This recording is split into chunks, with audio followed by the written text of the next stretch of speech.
सभी साथियों को नमस्ते। आज की इस वीडियो में हम बात कर रहे हैं विद्या संबल योजना की। ये योजना विद्यालयों के अंदर, महाविद्यालयों के अंदर जो भी रिक्त पद हैं उनके विरुद्ध गेस्ट फैकल्टी के रूप में शिक्षक लगाने से संबंधित है। तो विद्यालय शिक्षा के लिए जो आदेश होने हैं उसके लिए डायरेक्टर महोदय ने अभी आदेश निकाल दिया है और इस आदेश के बाद में विद्यालयों के अंदर हम जो भी पद वैकेंट हैं उनके विरुद्ध गेस्ट फैकल्टी के रूप में अनुभवी जो व्यक्ति हैं उनको लिया जा सकता है।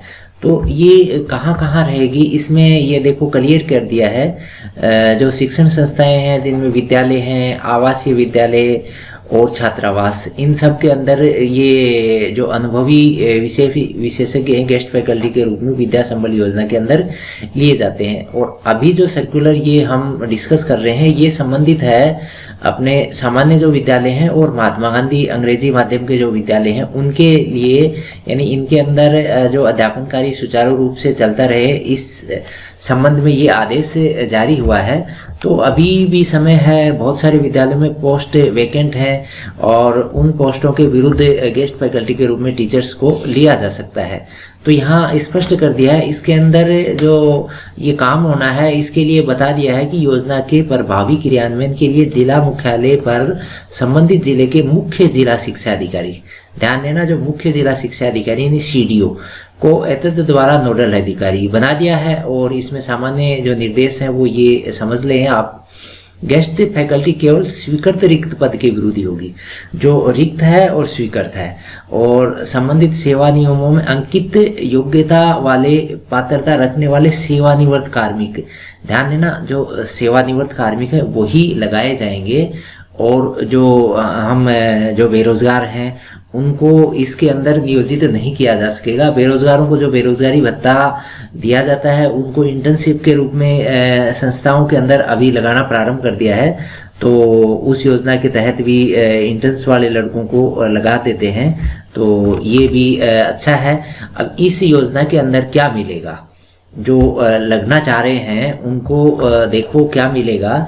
अगर कोई 3rd ग्रेड पोस्ट के ऊपर लगेगा तो वो पहली से 8वीं तक के लिए पढ़ाने के लिए लगेगा और उसको 300 रुपये प्रति घंटे के हिसाब से मानदेय मिलेगा और अधिकतम 21,000 रुपये तक का ये रहेगा। अगर 2nd ग्रेड की पोस्ट वैकेंट है और उसके ऊपर किसी को लगाया जाता है, वो 9वीं से 10वीं के लिए पढ़ाएगा और ये इसको दिया जाएगा 350 रुपये प्रति घंटे के हिसाब से। और जैसे मान लीजिए 2 घंटे दिन में लिया जाता है तो वो 700 रुपये हुआ, लेकिन अधिकतम है उसको कितना मिलेगा, 25,000 रुपये मिलेगा। ठीक है।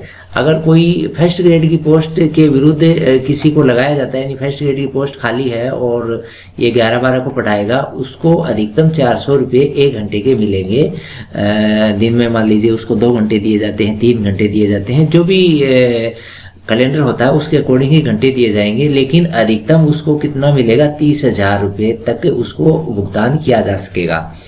और PTI पोस्ट के ऊपर लगाना है, शारीरिक प्रशिक्षक अनुदेशक के ऊपर, तो ये पूरी स्कूल के लिए रहता है। इसको 300 रुपये दिए जाएंगे प्रति घंटे के हिसाब से और ये 21,000 रुपये रहेंगे। और प्रयोगशाला सहायक की पोस्ट वैकेंट है, उसके लिए अगर किसी को लगाया जाता है तो 300 रुपये प्रति घंटे के हिसाब से 21,000 रुपये उसको मासिक मानदेय का भुगतान किया जाएगा। ये चीज़ें आप समझ के, और जो भी अपने आसपास में सेवानिवृत्त अध्यापक हैं, PTI हैं, प्रयोगशाला सहायक हैं, उनको आप बताएं कि आप पास के विद्यालय के अंदर फार्म लगा दें और लग जाएं, ताकि विद्यालयों का जो शिक्षण व्यवस्था है वो सुचारू रूप से चलती रहे। आगे जो इन्होंने क्लियर कर दिया, रिक्त पद भरे जाने पर उपरोक्त व्यवस्था स्वतः ही समाप्त हो जाएगी, यानी वो पोस्ट भर जाएगी तो ये सिस्टम जो है ये ड्रॉप हो जाएगा, यानी उसको उस जगह से कार्यमुक्त कर दिया जाएगा। और आगे क्लियर किया है कि ब्लॉक जिला शिक्षा अधिकारी अधीनस्थ संस्था महात्मा गांधी अंग्रेजी माध्यम राजकीय विद्यालयों में संवर्गवार एवं विद्यालयवार गेस्ट फैकल्टी की आवश्यकता का आकलन कर प्रस्ताव मुख्य जिला शिक्षा अधिकारी को उपलब्ध करवाएंगे।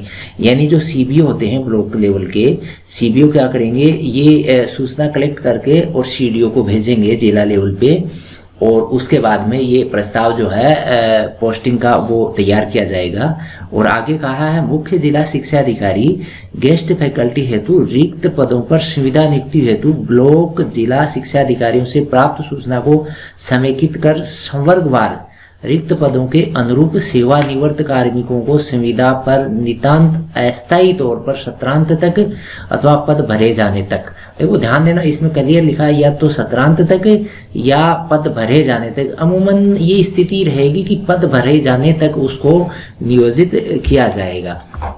तो ये चीज आप समझा दें, जो भी अपने आसपास में सेवानिवृत्त साथी हैं उनको बताएं कि आप आवेदन करें, और बाद में क्लियर कर दिया है। और प्राप्त आवेदन पत्रों को संवर्गवार समेकित कर व्याख्याता एवं समकक्ष पद पर नियुक्ति के पात्र कार्मिकों की संविदा नियुक्ति हेतु जो माध्यमिक शिक्षा निदेशालय बीकानेर और वरिष्ठ अध्यापक और समकक्ष पदों पर संविदा नियुक्ति हेतु संबंधित संयुक्त निदेशक और स्कूल शिक्षा को और तृतीय श्रेणी अध्यापक और समकक्ष पदों पर संविदा नियुक्ति हेतु पात्र आवेदनों को जिला शिक्षा अधिकारी मुख्यालय माध्यमिक को नियुक्ति हेतु प्रेषित करेंगे। यानी ये चीज आपके लिए क्यों महत्वपूर्ण है, क्योंकि ये जो पोस्टिंग ऑर्डर जारी होंगे वो उस लेवल से जैसे वर्तमान में हो रहे हैं, जो लेक्चर कैडर के लिए डायरेक्टर से और वरिष्ठ अध्यापक के और उसके समकक्ष कैडर्स के लिए जॉइंट डायरेक्टर से और तृतीय श्रेणी अध्यापकों के लिए डीओ से ये नियुक्ति आदेश प्रसारित होंगे। फिर गेस्ट फैकल्टी के कार्य की समुचित मॉनिटरिंग कौन करेगा, ये मुख्य जिला शिक्षा अधिकारी ये करेगा, सीडीओ करेगा। संस्था प्रधान द्वारा संतोषजनक कार्य सत्यापन के आधार पर भुगतान की कार्रवाई की जाएगी। यानी संस्था प्रधान है उसको मासिक रूप से ये सर्टिफिकेट जारी होगा, उसके हिसाब से भुगतान होगा। और गेस्ट फैकल्टी के रूप में रखे जाने वाले कार्मिकों का भुगतान संबंधित विद्यालय में 01 संवेतन उपमद में से उपलब्ध रिक्त पद के बजट प्रावधान में से किया जाएगा। ठीक है, वो वैसे ही होगा जैसे कि एक नॉर्मल जो सामान्य शिक्षक वहां पर कार्यरत होता है। और आरक्षण के संबंध में कार्मिक विभाग द्वारा समय समय पर जारी निर्देशों की पालना सुनिश्चित की जाएगी। ये रोस्टर जो है ये भी इसकी भी पालना होगी, यानी पूरे जिले के अंदर कितनी पोस्टें खाली हैं उस हिसाब से कि कितने कौन से कैटेगरी के कितने लगेंगे, ये भी रोस्टर जो है ये सुनिश्चित करना जरूरी होगा। इसके बाद में आगे क्लियर दिया है एक ही, ये चीज आप समझें ये बहुत महत्वपूर्ण है। अगर एक ही पद हेतु एक से अधिक आवेदन आ गए तब क्या करेंगे, तब क्या करना है, संविदा नियुक्ति की वरीयता कैसे तय करेंगे। इसके लिए क्या है, आवेदक द्वारा प्रस्तुत गत 2 वर्षों के परीक्षा परिणाम, और इसके साथ क्या देखना है, सेवानिवृत्ति न्यूनतम आयु के प्रार्थी को प्राथमिकता चाहिए। यानी जो अभी लेटेस्ट में रिटायरमेंट हुआ ना उसको हम लगाएंगे, या जिसका पिछले 2 सालों का जो रिजल्ट है वो टॉप है, यानी एक ही पद के लिए ज्यादा आवेदन आ गए तो उस स्थिति के लिए ये फार्मूला जो है वो अपन लगाएंगे। तो ये तो सामान्य बातें होगी। अब इसका जो प्रारूप है ये प्रारूप भी आप देख लें, और इस प्रारूप के अंदर जो बातें हैं वो आप देखें। तो जो बातें हैं ये ऊपर भी क्लियर हो गई हैं।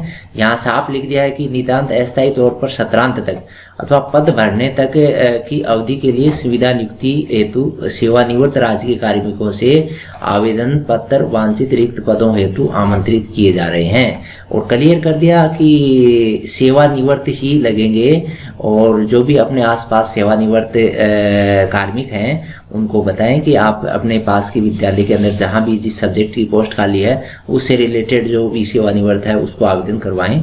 और ये चीज ध्यान रखें, इच्छुक आवेदक रिक्त पदों के अनुसार संविदा नियुक्ति हेतु पृथक पदवार विद्यालयवार आवेदन प्रस्तुत करेंगे।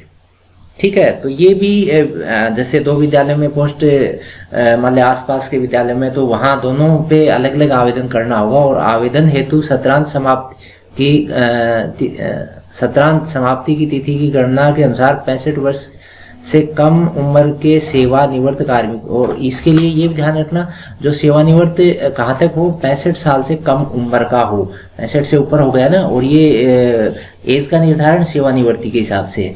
और आवेदन हेतु संवर्गवार विद्यालयवार जिले में रिक्त पदों का विवरण है मुख्य जिला शिक्षा अधिकारी के कार्यालय के नोटिस बोर्ड पर चस्पा किया जाएगा।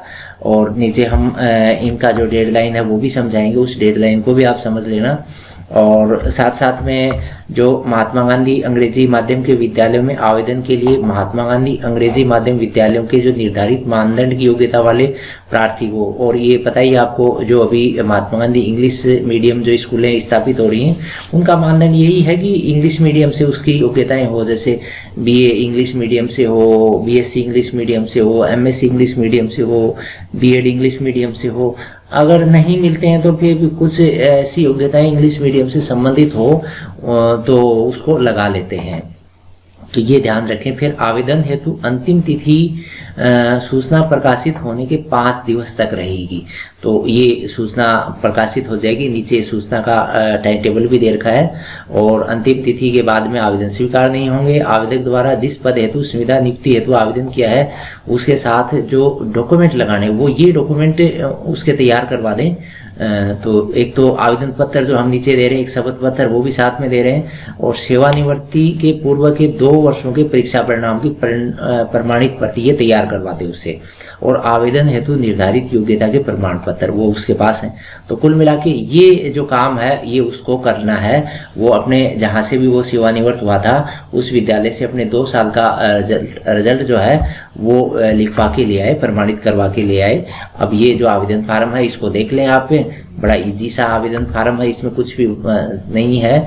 सेवानिवृत्ति की तिथि है, जो भी सेवानिवृत्त के टाइम में उसका पद था वो लिखना है, अपने मोबाइल नंबर वगैरह, और कॉमन डिटेल है, ईमेल, और आपकी 2 साल का लास्ट 2 साल का रिजल्ट है, और ये आपकी योग्यता का विवरण है। ये जो नीचे शपथ टाइप का है ये, और इसके बाद में आपको ये चीज़ें भी समझ लेनी है। पृथक विद्यालय में एक ही संवर्ग के रिक्त पद हेतु पृथक संबंधित विद्यालय में आवेदन करना है।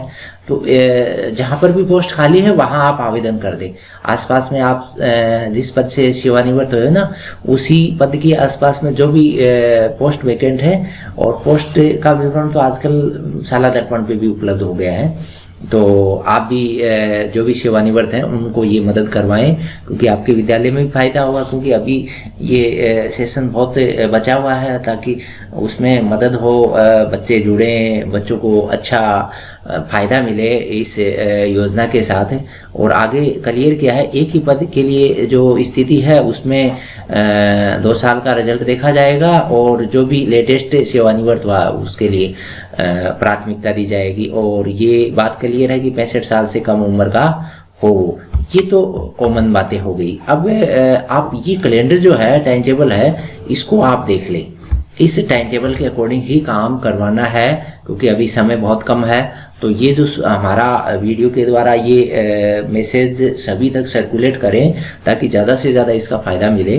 तो ये जो डेडलाइन है ये समझे आप, गेस्ट फैकल्टी में संविदा नियुक्ति हेतु रिक्त पदों का आकलन ये 18 फरवरी तक हो जाएगा, ठीक है। और इसके बाद में गेस्ट फैकल्टी में संविदा नियुक्ति हेतु सूचना प्रकाशन, ये नोटिस बोर्ड पे सूचना प्रकाशन का काम 21 फरवरी 2022 तक, और रिक्त पदों का विवरण चस्पा ये एक साथ ही हो जाएगा 21 फरवरी 22 तक। ये चीज, अब आवेदन कब तक आएंगे? आवेदन आ जाएंगे 26 फरवरी तक। ये चीज आप ध्यान में रख लेना, 26 फरवरी 2022 तक आवेदन प्राप्त हो जाने चाहिए, और प्राप्त आवेदनों को संकलित कर नियुक्ति अधिकारी को भेजना, ये काम करना है 2 मार्च तक काम हो जाएगा ये। और उसके बाद में नियुक्ति के आदेश जारी होना ये 7 मार्च तक, यानी आपको 7 मार्च के बाद में, यानी 8 मार्च को आपको टीचर उपलब्ध हो जाएगा। अभी भी बोर्ड की परीक्षाओं में समय बचा हुआ, 24 मार्च से 8 मार्च को आपको टीचर मिल जाएगा। तो इसका फायदा आपको बहुत मिल जाएगा। उनको काफ़ी घंटे दिए जाएंगे, उन घंटों के हिसाब से उनका भुगतान भी होना है, तो बोर्ड की क्लासों को भी अच्छा फायदा मिलेगा। जो नॉन बोर्ड क्लासें हैं जो बाद में भी चलेंगी उनको भी फायदा होगा, और स्कूल का अच्छा शैक्षिक वातावरण तैयार हो जाएगा। तो इस योजना का सभी तक प्रचार प्रसार करें। अभी डेडलाइन इतनी फास्ट आई है, तो इसके अंदर जो भी साथी इससे रिलेटेड हैं उनको जोड़ें, ताकि विद्यालयों का फायदा हो। फिर हम किसी एक नए वीडियो के साथ आपसे मिलेंगे। ये चर्चा आपको कैसी लगी और इसका फ़ायदा देने के लिए सब तक इसको भेजें। हमारे चैनल से जुड़ने के लिए सब्सक्राइब कर लें। हम ऐसे वीडियो तैयार करके आप तक भेजते रहते हैं। अब हम आपसे विदा लेते हैं, फिर किसी वीडियो के साथ मिलेंगे। तब तक शुक्रिया, धन्यवाद, जय हिंद, जय भारत।